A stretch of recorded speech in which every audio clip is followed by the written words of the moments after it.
আমরা সবাই ডক্টর সালাম সাহেবের সঙ্গেই আছি এবং সেখান থেকে উন্নয়ন আমাদের হবেই। সুযোগ্য নেতৃত্ব ডক্টর সালাম সাহেবকে পেয়েছি, যিনি তার অক্লান্ত পরিশ্রমের মধ্য দিয়ে তিনি আমাদের এগিয়ে নিয়ে চলেছেন।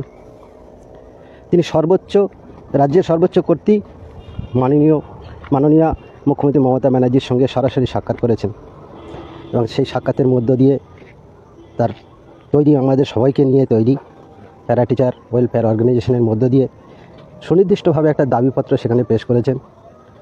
1/3/2024 যে অর্ডার, বেতন বৃদ্ধির অর্ডার, সেটা যাতে আমাদেরও লাগু করা হয় সেটার জন্য তিনি আপ্রাণ চেষ্টা করেছেন এবং বারে বারে মাননীয় মুখ্যমন্ত্রীর সঙ্গে সরাসরি দরবার করেছেন, যেটা এতদিন পর্যন্ত পার্শ্ব শিক্ষকদের কোনো নেতৃত্ব কোনোভাবেই মাননীয় মুখ্যমন্ত্রীর সঙ্গে সাক্ষাৎ করতে সমর্থ হয়নি।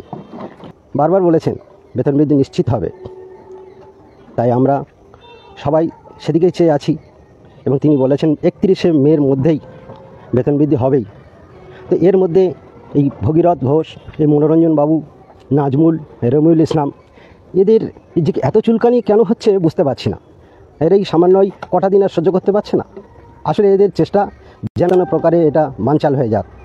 কিন্তু ডক্টর সালাম সাহেবের তৈরি, আমাদের নিয়েই তৈরি প্যারা টিচার ওয়েলফেয়ার অর্গানাইজেশন কোনো মতেই পিছু হবে না এবং এর যারা কর্মী, যারা এর সদস্য, তারা কোনো মতেই আপনাদের এই ভ্রান্ত ধারণায়, আপনাদের ভ্রান্ত পথ অনুসরণ করবে না।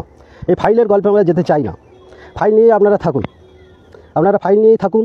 ফাইল নিয়ে কেউ সমুদ্রে নিমজ্জিত হন, ফাইল নিয়ে কেউ পাহাড়ে উঠুন, কিন্তু আমরা ফাইলের গল্পে যেতে চাই না। আমরা সবাই সালাম সাহেবের সঙ্গে আছি।